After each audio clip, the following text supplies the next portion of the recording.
हमारा पूर्वांचल।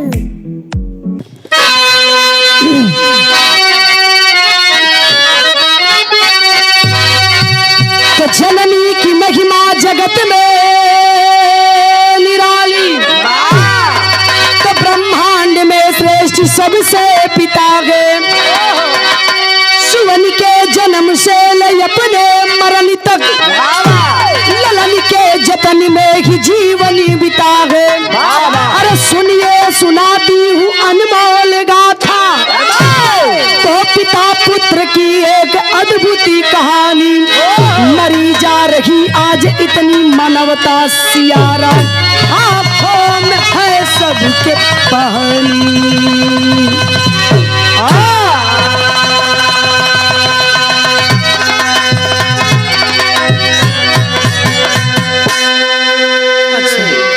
मरी जा रही आज इतनी मानवता सियारा, में आंखों में है सबके पानी। एक ऐसी बिरहा सुनाने जा रही हूँ, नीतू राज के लोग बिरहा से जाने लन, न कि धुन तर्ज से जाने लन। ये मेरा सौभाग्य है, लोगों के दिलों में ये भावना हो चुकी है कि नीतू राज आवत ही तब बढ़िया बिरहा सुने के मिली। आजकल के लेडीज कुल नाचे वाली निकल ही नाचत नाचत वो चौकी पे, ऊपर से नाचत नाचत ए चौकी पे। लेकिन हमें पता है कि जौनपुर के लोग बनारस के लोग में बहुत ज्यादा अंतर ना है। जहाँ लोग बनारस हो चाहे जौनपुर हो, जहाँ लोग बिरहा को तौलते हैं, ये बिरहा के पारखी बैठे हैं जिन्होंने किसी को छोड़ा नहीं है, सारे लोगों को सुना है। बिरहा में एक लाइन गीत है, बिरहा का शीर्षक मिली अंतिम संस्कार। बेटा बेटी पैदा करल लोग काहे बदे, अपने आखिरी वक्त के लिए। गीत धुन तर्ज नाच गाना मौज मस्ती छड़िक आनंद होला। एक लोग कहला कि पानी का लकीर है, लेकिन स्वर्गीय रामदेव उस्ताद बतावे कि पत्थर का लकीर बिरहा होले। तनी आवा मास्टर एक लाइन बिरहा में गीत लगल, कौन गीत बा?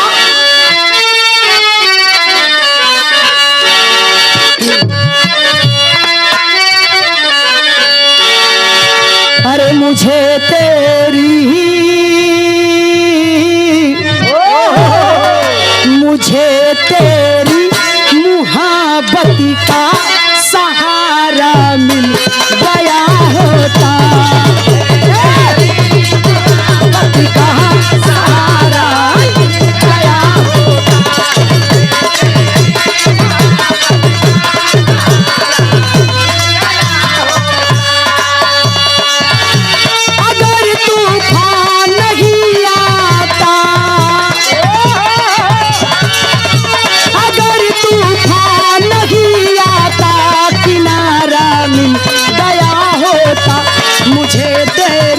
मुहब्बत का सहारा मिल गया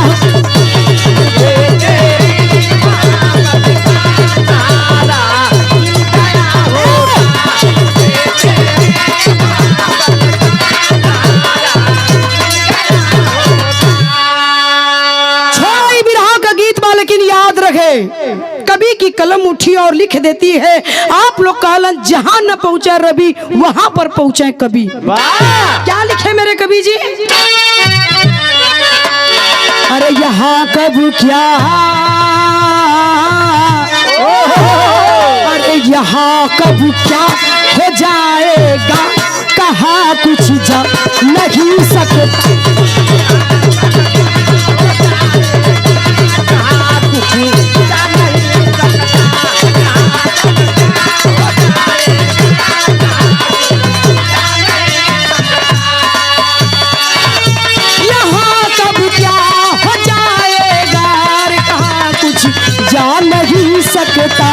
कहा कुछ जान नहीं सकता, खता जो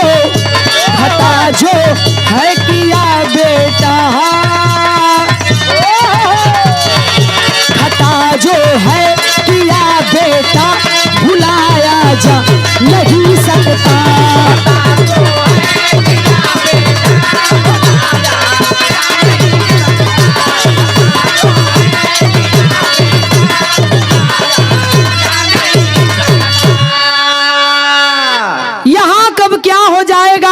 कुछ जा नहीं सकता, खता जो है किया बेटा भुलाया जा नहीं सकता। मैंने कहा कि बेटा बेटी लोग पैदा करल अपने आखिरी वक्त के लिए।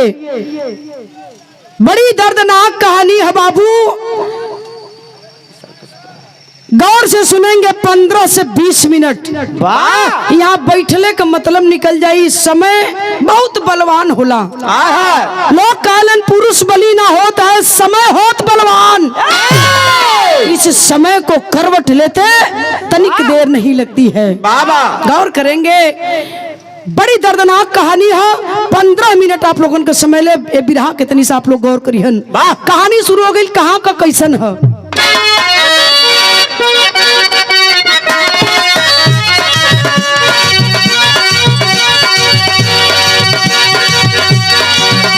कहानी शुरू हो गई हमारी साथियों, हर घर की बताती हूँ ये बीमारी साथियों। बिरहा नहीं संदेश है ये ध्यान से सुने, अपने ही ऊपर लेकर अनुमान से सुने। कर्नल थे लखनऊ के सूरज भान निराले, तारा की पत्नी बच्चे 2 लाड से पाले। बड़ा यमन छोटा था विशाल दुलारा, बड़ा यमन छोटा था विशाल दुलारा, बड़ा यमन छोटा था विशाल दुलारा। माता पिता ने बच्चों को खूब संवारा, माता पिता ने बच्चों को खूब संवारा। बात क्या समझ नहीं बाबू, यही उत्तर प्रदेश की राजधानी हमारे लखनऊ। उत्तर प्रदेश की राजधानी लखनऊ। लखनऊ में रहने वाला के बाबू सूरजभान सिंह। 2 लड़का, बड़ा लड़का अमन, छोटा विशाल, दुल्हन का नाम तारामती। फौज में कर्नल के पद पर तैनात है। कर्नल साहब सूरजभान के 2 लड़का विशाल और अमन। ए बाबू, बड़ा हंसी खुशी परिवार चला। तो दोनों लड़का कर्नल साहब का पढ़े में बड़ा तेज रहलन। तो हम बताइला कि लड़का अगर पढ़े में नीक रहे तो ओके पढ़ावे के चाहिए, भले चाहे अपन किडनी काहे न बेचे के पड़े, खेत काहे न बेचे के पड़े, लेकिन अगर बच्चा पढ़ने में अच्छा है तो जरूर से पढ़ाइएगा। एक वक्त कम खइया, एगो कपड़ा कम पहिरिया, लेकिन लइकन के पढ़िया जरूर। कर्नल साहब पढ़ावत हो दोनों लइकन के। बिरहा में क्लाइन गीत लगल मास्टर कवन। चला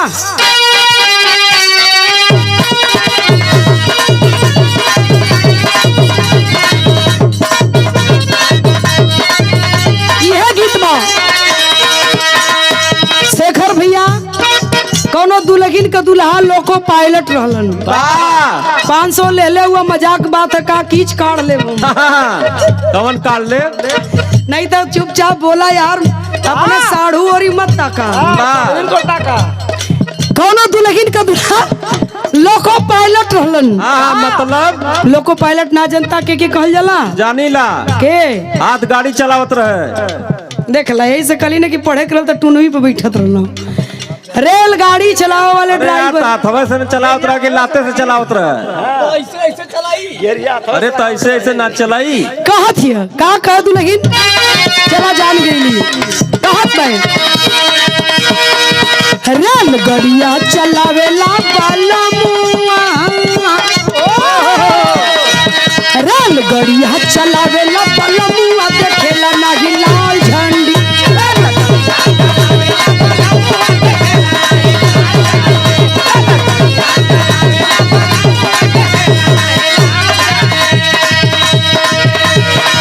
कहीं बतिया हो कहीं सखिया, कहीं सखिया,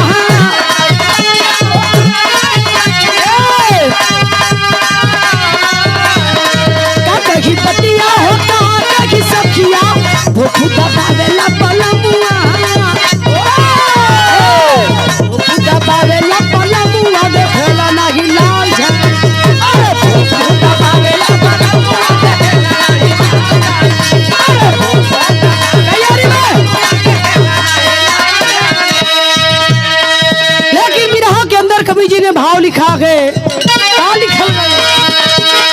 बाबू सजावे ल सपना वाला ललनावा हमार कुछ बनी है सपना वाला ललनावा हमार कुछ बनी है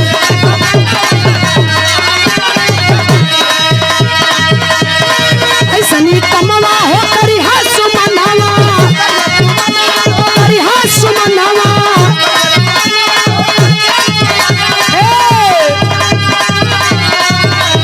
जानी जाई हम के हमार कुछ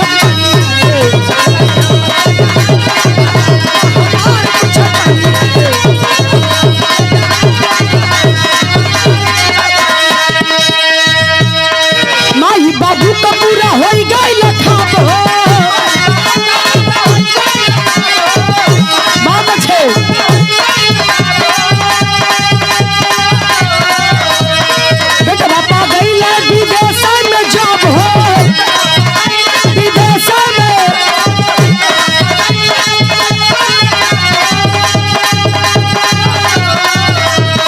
खुशी का कोनो न ठिकाना वाला ललनावा हमार कुछ बनी है ठिकाना वाला ललनावा हमार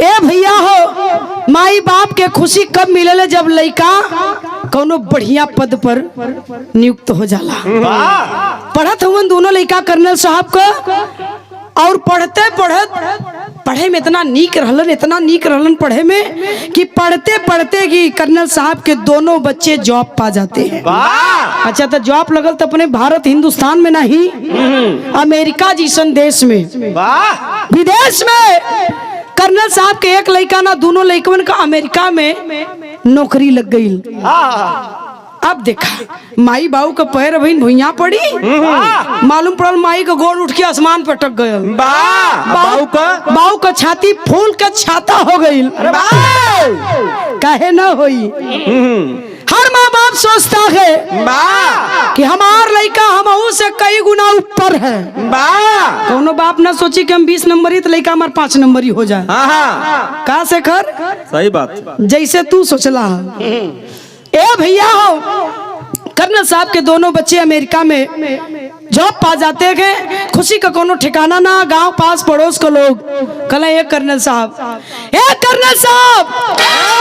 एक ठना दोनों लड़का नौकरी पाई गई वो अमेरिका में हमन को पार्टी चाहिए खबरन के का कहले हो उन्हन के तो रोजे चाहिए कुछ न कुछ आदमी जिए बदे खाला प्रधान जी आ कुछ आदमी धरती पर खाली खाए बदे जियला ओई में का हमने अइला हमने जिए बदे खाइला आप लोग खाए बदे जियत हो तब खाना छोड़ दल एकदम सोहे लगले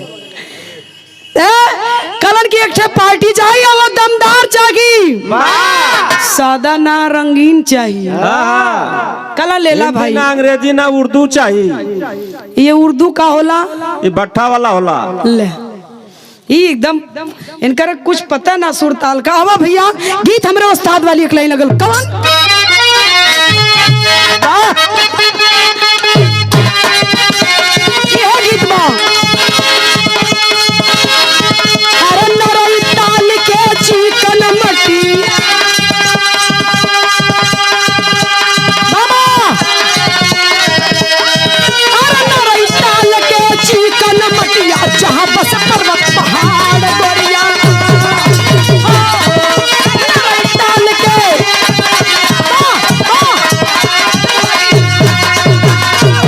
ताल के चिकन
नौकरी बोले अमेरिका में एक पार्टी दमदार चाहिए। खला ले ला पार्टी कलन की हित नात रिश्तेदार संगी साथी गांव समाज जितना लोग हुवन सबको आमंत्रित कर दिए कर्नल साहब। दमदार पार्टी अपने दरवाजे पर अपने बेटे की नौकरी लगने पर दे रहे हैं कर्नल साहब। कोनो कोर कसर पार्टी में नहीं बा। जानत हुआ काका चलो था वेज नॉन वेज का होला हो वेज नॉन वेज ना जनता ना का जाने ला खाली लिट्टी चोखा दाल चावल सतुआ जानीला तब तमरे बब्बा की उम्र का हुआ। ए भैया हो इधर हिंदी अंग्रेजी उर्दू कुल वही पार्टी में अपन चलत बा जेकर जवन मन करत बा तवन उठावत बा। अब जब वही में उठावत देखा एक बात और बता दे लड़का छोट नौकरी पावे चाहे नौकरी बढ़ियार पावे कौनो नौकरी अगर लग गई चाटे अगुआ सार दुआरे खाचे लगी हो कहीं हाँ तो लड़कवा बियाह कर लायक हो गल कुर्ता कैसा रही उनकर कुर्ता तो गांधी तोहार कुर्ता तो ठीक है उनकर कुर्ता ठेउनी के नीचे एकदम एड़ी ले जाई। अब पहिन के भैया बड़का कुर्ता जायदा अब पान घुलाए के बनारस भैया अरे भैया गुल्हाई के कहिए कि लड़का का बियाह बना ले हुआ लड़का मुँह एकदम बियाह करवा का कैला लड़की एक नंबर का खानदानी खोजले हिला कोई जोड़ ना हा देबो करी अति सुंदर है अरे पढ़ले हो तोरे पूरे परिवार के चरा दे सेकंडों में कहिया है भैया भाई बियाह न करो अब बियाह न करब 2 साल अब रुका कहीं चुपरा मर्दो तले उठ जाई इतनी नीक लड़की अब कोनो रिश्ता कहीं न कहीं ओकर हो जाई फिर ऐसा लड़की न मिली पछतैबा हाथ रगड़त रजीबा एड़ी खिया जाई न मिली अब घेरत कर्नल साहब कोई पलटिया में 2 अगुआ घेर ल कला दोनों के भी हवा कहला 2 लड़की खोज रही बड़ी नीक है सो जब यार कर्नल साहब जा तले कुल हार से आ जाए जब कर्नल साहब पीछा छोड़ा के हार जाए प्रधान जी तले हार से घूम के आ जाए अगुआ पीछा छोड़त ना हुआ कर्नल साहब को जब ले कर्नल साहब के फंसा ना ले हला सो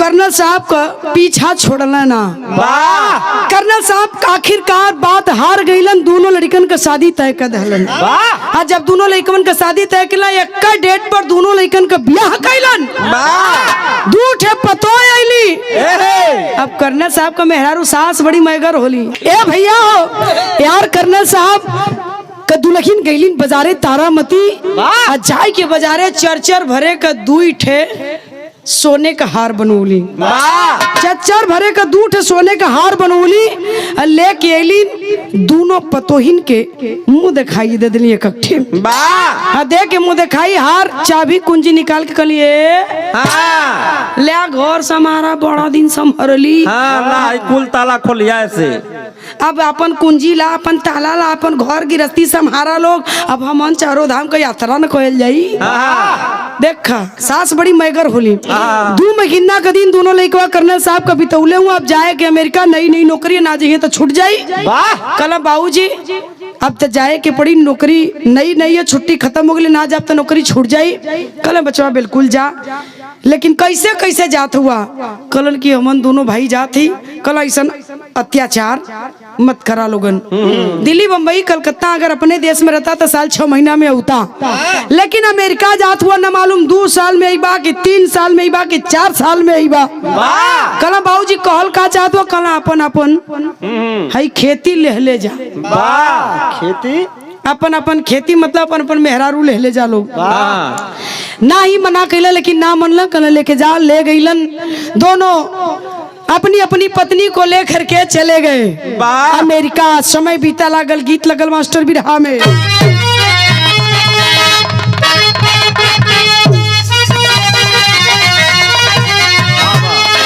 अरे बीते समैया नाम रे भैया बीते समैया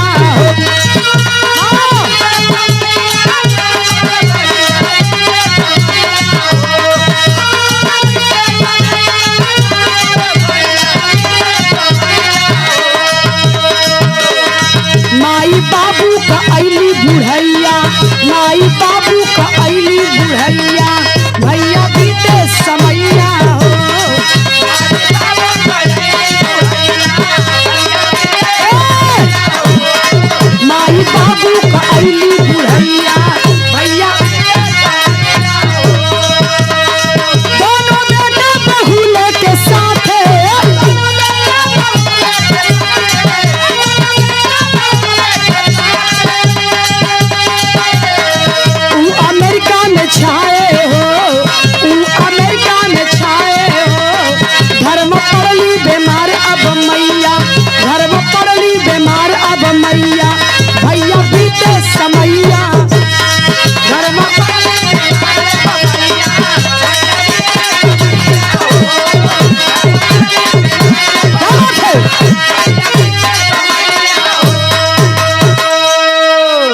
समय बीते लागल बाबूजी, दोनों बेटवा पतो अमेरिका में हुआ। कर्नल साहब और उनकर दुल्हन तारामती दोनों बूढ़ी बूढ़ा घरे हुआ। समय कितना बीतल, 7-8 बरिस का दिन बीत गल। अमेरिका गईले दोनों लइकन के पतोहिन के। अब इन एको चक्कर दोनों अमेरिका से अइलन ना भारत में अपने लखनऊ। 8 साल का दिन बीत गल। 8 साल के दिन में दोनों लइकन के भगवान दू ठे औलाद भी दे दिला। कर्नल साहब का दुल्हन तारामती देखा, लोग कहला कि जितना मुरवा का ना उसे बेसी सुतवा का माया लगेले का भैया। यार कर्नल साहब का दुल्हन सोचे लगली कि कहो हमन के भगवान पोता वाला कह दहला, दू ठे पोता हो गईलन, हमन कहिया अपने पोतन का मुंह देखल जाई। कर्नल साहब कहला सब्र करा, जरूर देखे के मिली। का घबरात हो, फोन कैला। कहला कि बचवा आ जैता लोगन गईले, 8 साल का दिन बीत गयल। अरे हमनो तरसत हिला अपन पोता का मुंह देखे बदे। का हमन कितना अधिकार ना कि अपने पोता के लेके गोदी में तनी खिला लेवल जा 2-4 दिन। देखा बाबू, कर्नल साहब का दुल्हन छोड़ लेली फोनवा, कल दाम के लेली कली की का हो बचवा। अरे हमन के भगवान पोता वाला बना देलन, कहिया अपने पोता के गोदी में लेके खिलाई, ये दिन का इंतजार सबके रहला। चलिए दिन बदे आजा बचवा, जिन 2-4 महीना बदे आओ, 4 दिन बदे आजो, अपनी पोता के अपनी गोदी में उठा ले, दम तर जा। आय हाय हाय। बेटा कहता है कि माँ आ रहा हूँ, छुट्टी की अप्लाई करने जा रहा हूँ और छुट्टी की अप्लाई करके बहुत जल्दी तुम्हारे पास आ रहा हूँ माँ। कहीं के फोन हाल चाल होकर रख देलन। धीरे धीरे 4-6 महीना का दिन और बीतल, एक को लइकवा ना अइलन। कर्नल साहब का दुल्हन अपने बेटवा पतोही पोता की याद में बीमार हो गई। अब बीमार भइली तो काफी बीमार हो गई, इतना सीरियस हो गई कि हॉस्पिटल में भर्ती गई। और जब हॉस्पिटल में भर्ती है तो कहती का कहती तनी सुना।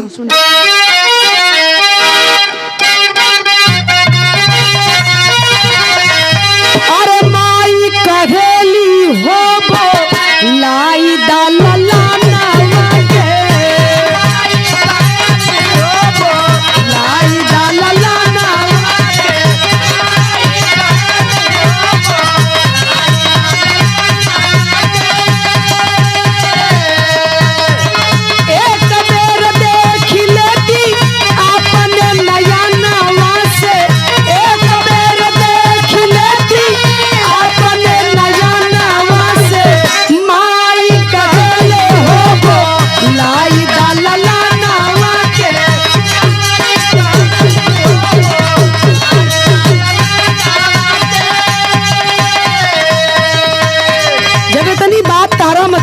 कर्नल साहब को पत्नी तो सूरज भान बाबू कर्नल साहब का कैलन।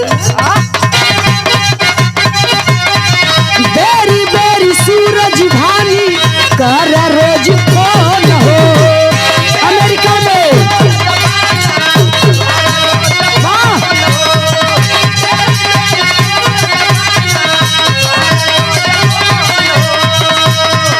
दोनों बेटा सुनी सुनी रख बस मान हो, रख बस मान हो।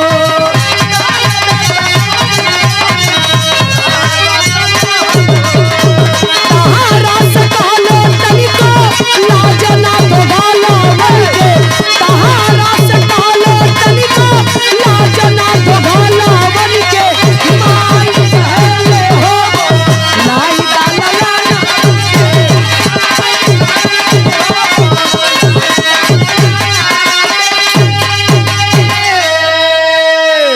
मेरे बाबूजी। क्या एक माँ का इतना भी अधिकार नहीं है कि वो अपने बेटे को जब चाहे तब देख ले? क्या एक बाप का सवाल है मेरा समाज से, क्या एक पिता का इतना अधिकार नहीं है कि बेटे को हुक्म चला सके? माँ अधिकार जता सके, बाप बेटे पर अधिकार जता सके? बारी जमाना, नौकरी मिल गई, बीवी मिल गई, तुम अपने पैर पर खड़े हो गए, तो इतना बड़ा अत्याचार नहीं होना चाहिए। फोन किए कर्नल साहब, है नालायक, तेरी मांग है वो सीरियस है। अरे नालायक, एक ही रट लगाई है, बेटे को देखना चाहती हूँ, बेटे को देखना चाहती हूँ, बुला दीजिए बुला दीजिए। हे पागल, माँ के तेरी नौकरी चली जाएगी, बहुत नौकरी मिलेगी बेटा, लेकिन माँ चली जाएगी तो माँ दोबारा नहीं मिलेगी। आ जा रे पगला, एक ही दिन के लिए, 2 ही दिन के लिए आजा, मत इतना बड़ा अन्याय कर अपनी माँ के साथ।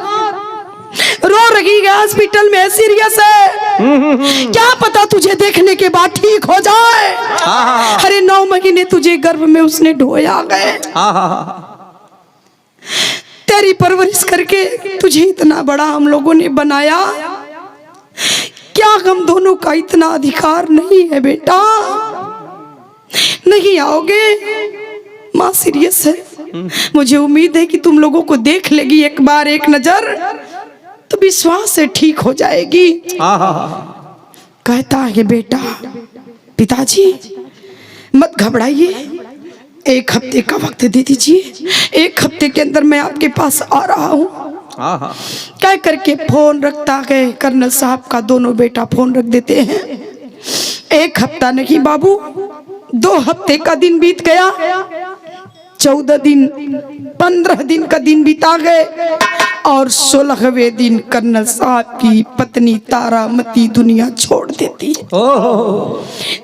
नहीं आए दोनों बेटे, कर्नल साहब की पत्नी गुजर गई, और गुजरते गुजरते अपने पति कर्नल से तारामती ने एक बात कहा था, उसी बात को कहने के लिए कर्नल साहब ने अपने नालायक बेटों को फोन मिलाया और कहते हैं, क्या कहे?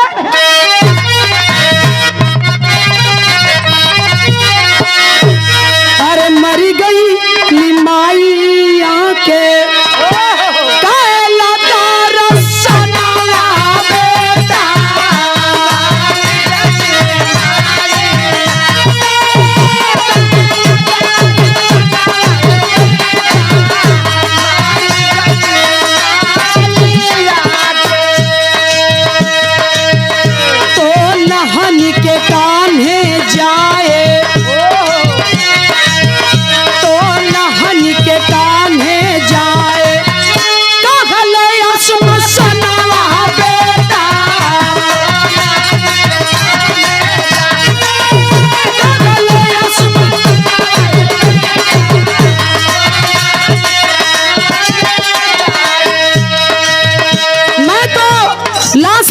अंतिम दाह संस्कार कर देता, लेकिन मरते मरते तेरी माँ ने कहा कि बेटे के कंधे पर ही स्मशान जाऊंगी, बेटा ही चिता में आग लगाएगा, वरना मेरी लाश को कोई हाथ मत लगाना, सड़ जाएगी, सड़ जाने दो ना, लेकिन बेटे के कंधे पर ही स्मशान जाऊंगी। मैं तो अंतिम संस्कार कर देता, लेकिन उसकी आखिरी इच्छा अधूरी रह जाएगी,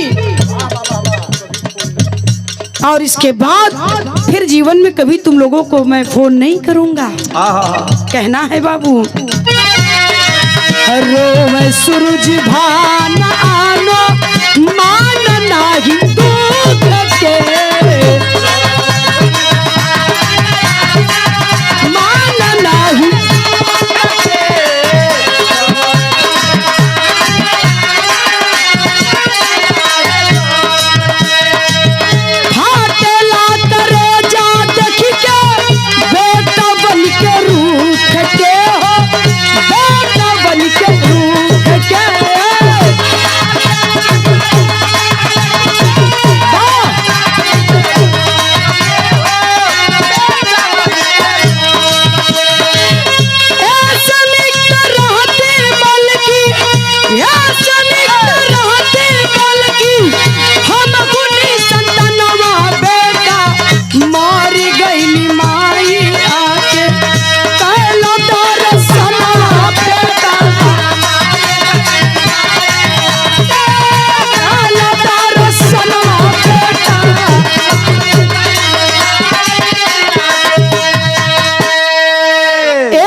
साहब इतना कह करके फोन रख देते हैं, जीवन में फिर कभी फोन नहीं करूंगा। माँ गुजर गई, आके अंतिम संस्कार कर दे, उसकी आखिरी इच्छा को पूरा कर दे बेटा। वादा करता हूँ जीवन में फोन नहीं करूंगा। गौर करेंगे। आता है बिरहा में टेरी लगी मास्टर, काम है। अरे रतनवा माई लाल के करत, अरे भैया रतनवा माई लाल के करत, बेटवा क्या वियोग में तजदी हलत माराना। रतनवा माई लाल के करत, बेटे के लिए बेटा बेटा बेटा रटते रटते माँ गुजर गई। बेटे आए नहीं, मर गई माँ। बेटे को देखने के लिए तरसती रही लेकिन बेटा नहीं आया। और मरने के बाद जब ये बात पता चली गई, इतनी बात कहते हैं कर्नल साहब अंतिम संस्कार करने आ जा, आखिरी इच्छा उसकी पूरा कर दे। तब आता है अमेरिका से। कौन आया, कैसे आया, किस हालात में आया, बिरहा में पहपट लगी मास्टर। विशाल धैला फ्लाइट गईले, अरे आई अपने भारत में, तो देखलो दुआरे मुअल पड़ल बम्बाई अपने भारत में।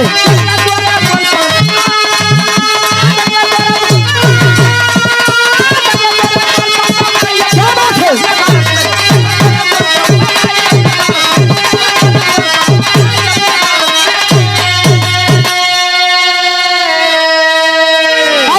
सूरज भान जी कहले बेटवा अमनी बा कहवा हो। अरे विशाल कहले ना अइले काम बहुत बहु हवा हो। बहु भी बीजी नागी आई पाई अपने भारत में। अरे सुन के सूरज भान जी गए आई अपने भारत में।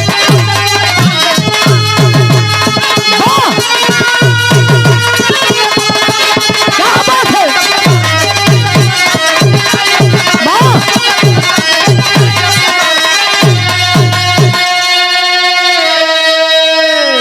आता है अमेरिका से कर्नल साहब का छोटा बेटा, अकेले आया गए। कौन? विशाल। इधर कर्नल साहब का बेटा अकेले छोटा विशाल अमेरिका से आया, अकेले सिंगल। दरवाजे पर माँ की लाश पड़ी है। कर्नल साहब ने बेटे को अकेला देखा, पूछ बैठे कि अरे विशाल अकेले आए हो, अमन नहीं दिखाई दे रहा है। उसकी पत्नी, उसका बेटा, तुम्हारी पत्नी, तुम्हारा बेटा, और कोई नहीं, अकेले आए हो। कहा हाँ पापा अकेले आया हूँ। क्यों, वहाँ सब ठीक है? करण की हाँ पापा वहाँ एकदम सब बढ़िया है। माँ गुजर गई, दुख है। कलन दुख है मुझे भी, मेरा बेटा अमन नहीं आया, वहाँ कुछ गड़बड़ तो नहीं है? कहा नहीं पापा सब ठीक है। तो कहें कि तब क्यों नहीं आया? माँ गुजर गई है, इससे बड़ी घटना और क्या घट सकती, इससे बड़ा दुख क्या हो सकता है? आखिर नहीं आया तो कुछ कहा होगा।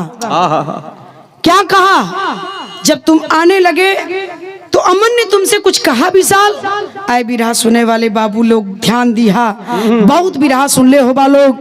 प्रधान जी, सेठ जी सोइए नहीं, हम जानते हैं कि थकावट है, चूंकि आप जब से आए हैं बिजी हैं। तो अमृत के धार कोई कितनो पियाई, एगो माई बिना कैसे करे जवा जुड़ाई, ये पंचो एगो माई बिना।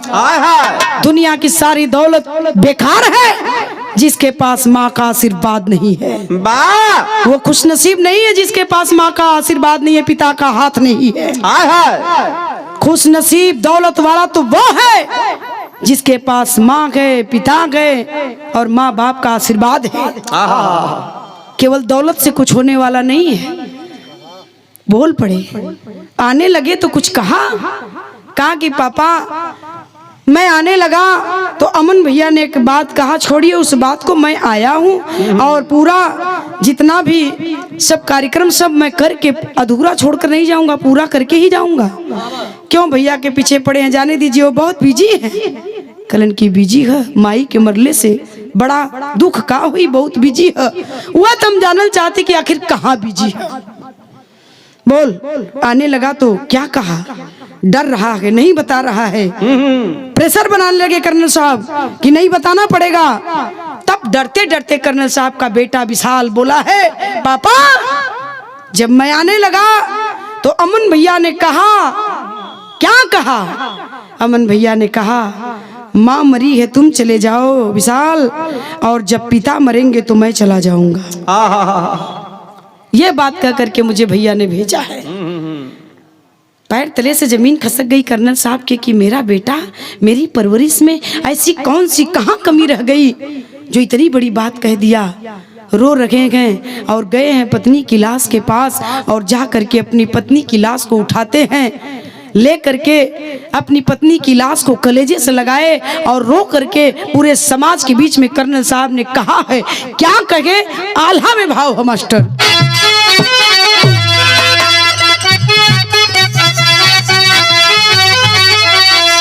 अरे लाशी के सूरतिया देखी के, अरे लाशी के सूरतिया देखी के कहाँ लगला बतिया बाबू।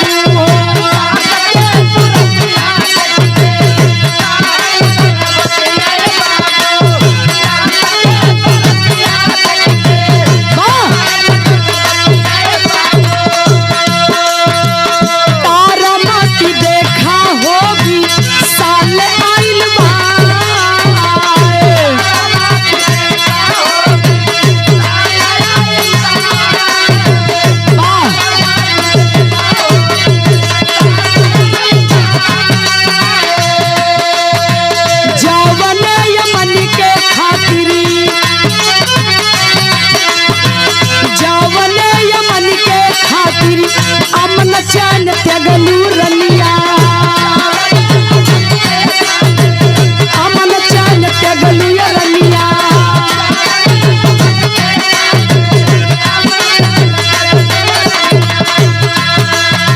नौकरी लगा लहता तू गईलू हो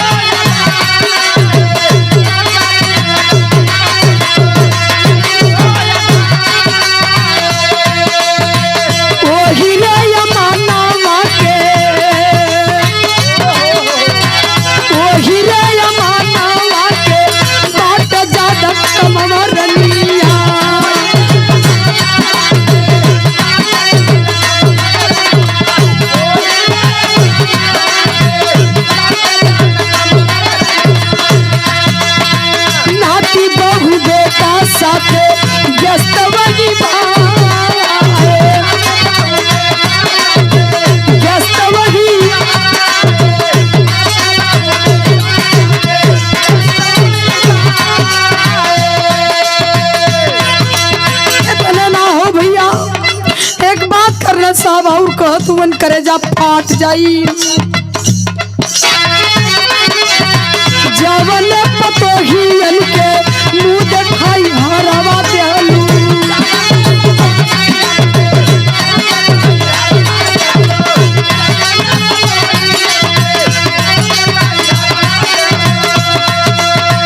उहरे बजरवा तोरे एको ना देखा।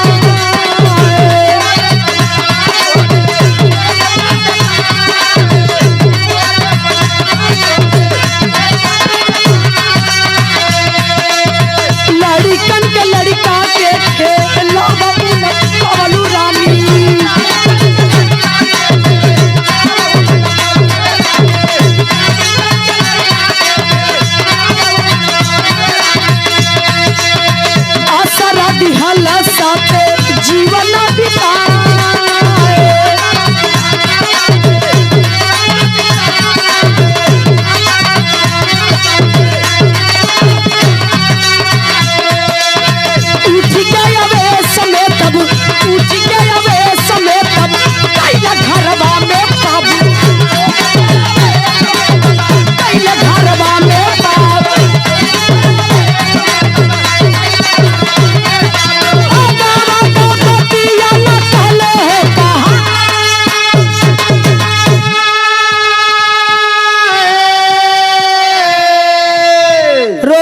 कर्नल साहब मरी हुई पत्नी तारामती की उस लाश से रो रो कर कर्नल साहब ने कहा, अरे पगली, जिस बच्चों को तूने जब जन्म दिया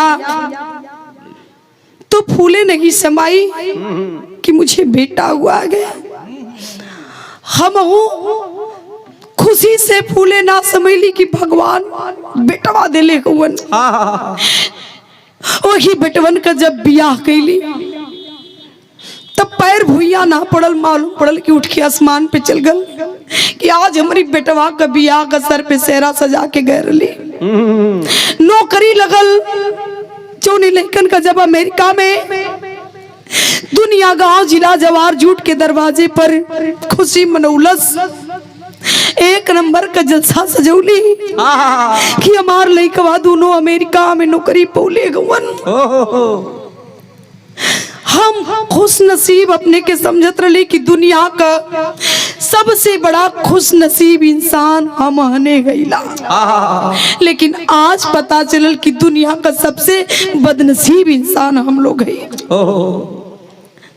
जिस माँ को बेटे का दीदार करने का सौभाग्य नहीं मिला, तरसते हुए माँ मर गई। 10 साल बेटा अमेरिका रहा, नहीं आया माँ बाप के पास। बेटे के लिए तरसती माँ गुजर जाती है। इससे बड़ा दुख और क्या हो सकता है दुनिया में। जौने बेटवन का बियाह कैले के बाद पतोहिन के चच्चर भरे का हार मुँह दिखाई में देलू, उहो एको पतो तोरे आज मरले पर आगे पीछे ना लौकती। ए भैया हो, ये दुनिया में 100 का सीधी एक बात है, सत्य है, कड़वा है लेकिन सत्य है। ये दुनिया में कोई का कोई बा ना। जब अपन जन्मल धोखा दे सकला, सगा दगा कर सकता है, तो बेगाने की हम क्या बात करें। एक बार बेगाना साथ निभा दे, तकलीफ तब होले जब अपन सगा दगा कह जाला। कर्नल साहब के दुख का कोनो सीमा ना, पहाड़ टूट पड़ल है। लाश पत्नी की वही छोड़ते हैं, उठ के गईलन घरे में, केवाड़ी के पल्ला अंदर से सिकड़ी बंद कर हलन, स्टाम्प पेपर निकललन, लिखे शुरू कैलन। 4-6 लाइन लिखले हुवन, और लिखले के बाद कर्नल साहब कैलन का बिरहा के आखिरी लाइन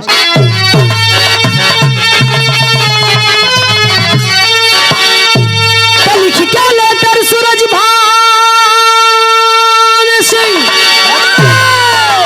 बंद कई के कोठरी, अपने कनपटी पर गोलियां चलाला भाई।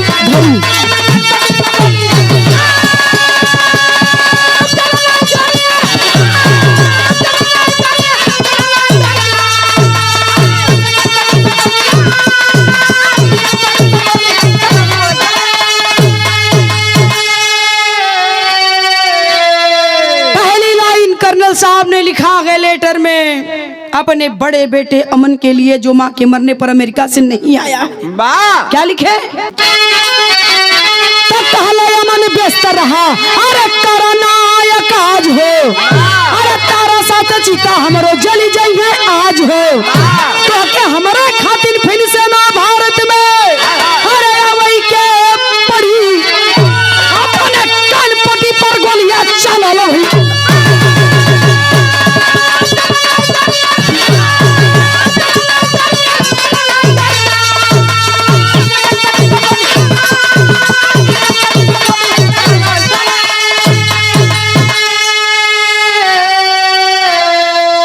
कर्नल साहब ने पहली लाइन लेटर में लिखा गया अपने बड़े बेटे के लिए कि अमन बता रहा था, सॉरी विशाल बता रहा था अमन कि तू बड़ा बिजी है।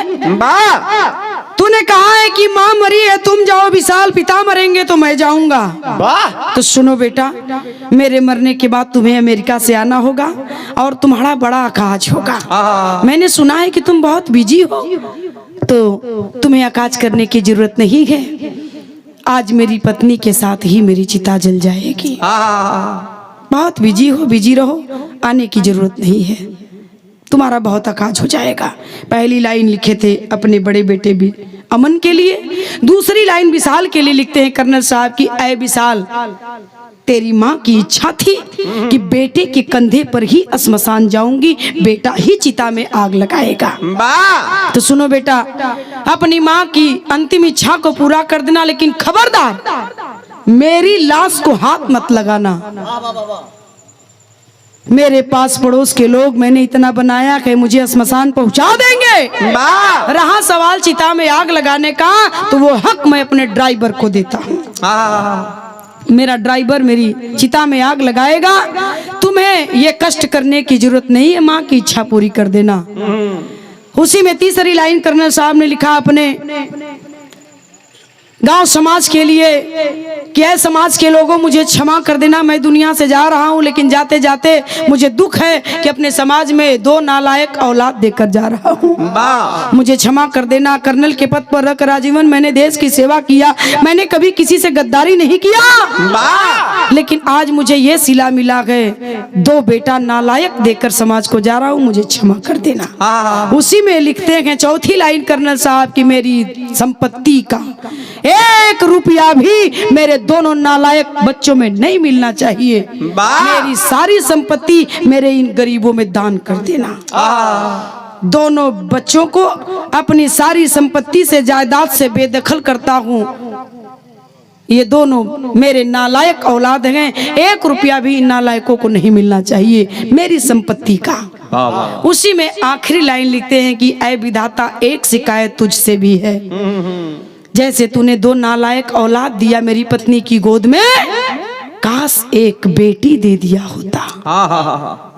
बुरा मत मानिएगा भैया, बेटा 1 घर को नहीं सजा पाता है, बेटियां 2 घर को सजाती हैं, 2 घर को बसाती हैं। वही कर्नल साहब ने कहा कि आज 1 बेटी रही होती तो ये दिन मुझे देखना न पड़ता। एक मालिक तुझसे भी ये शिकायत है, खाली पता चल जाए बिटियन के कि बाऊ का तबीयत ना ठीक है, माई का तबीयत ना ठीक है, सुनले का देरी है, चप्पल पहिरले ही कि ना पहिरले ही, कपड़ा कैसन पहिरले ही, फाटल है कि मैल है, उसे मतलब ना, दौड़ी दौड़ी बेटियां बाप के दरवाजे पर जाती है। वो होती है बेटियां। वही कर्नल साहब ने लिखा कि 1 बेटी रही होती तो आज ये दिन मुझे देखना न पड़ता। ये शिकायत मालिक तुझसे है। इतना लिखने के बाद कर्नल साहब ने अपनी रिवॉल्वर को निकाला और अपने ही हाथों अपने ही कनपट्टी पर गोली चला लेते हैं।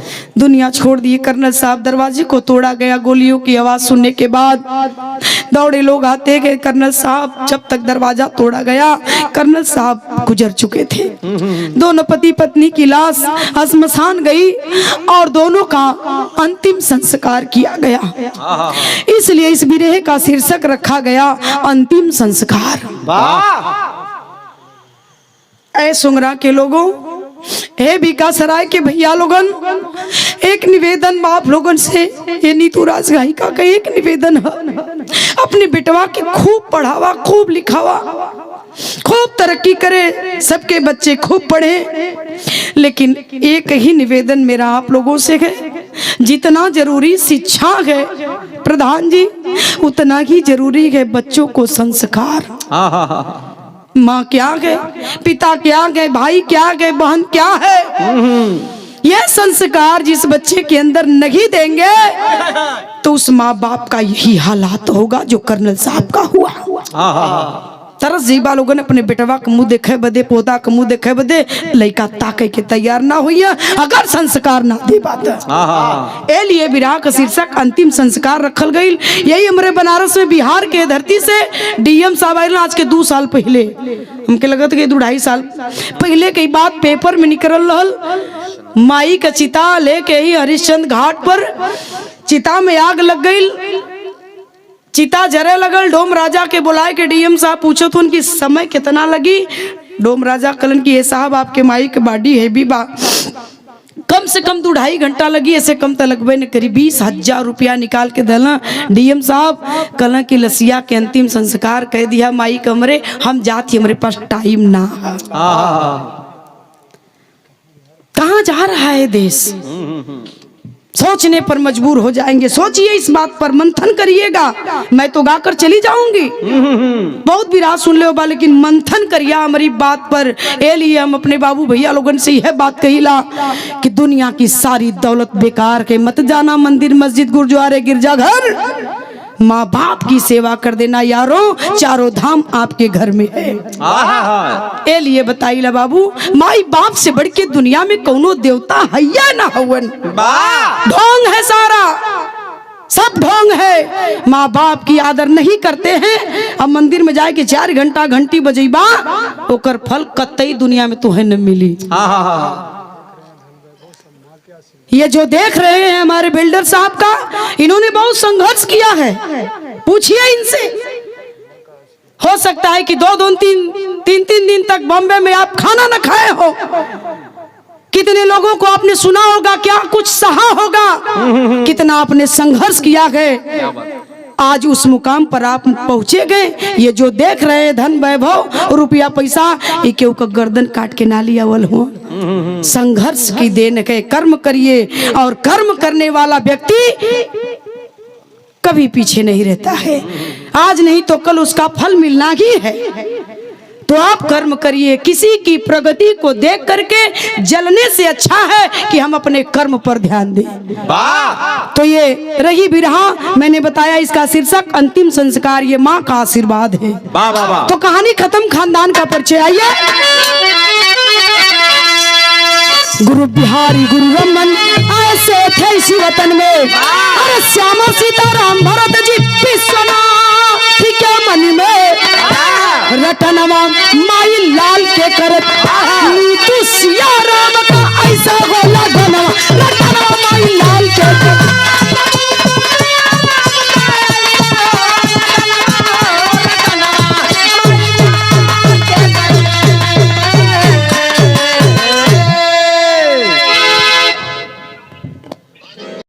गुड्डू भाई फिर मिलेंगे।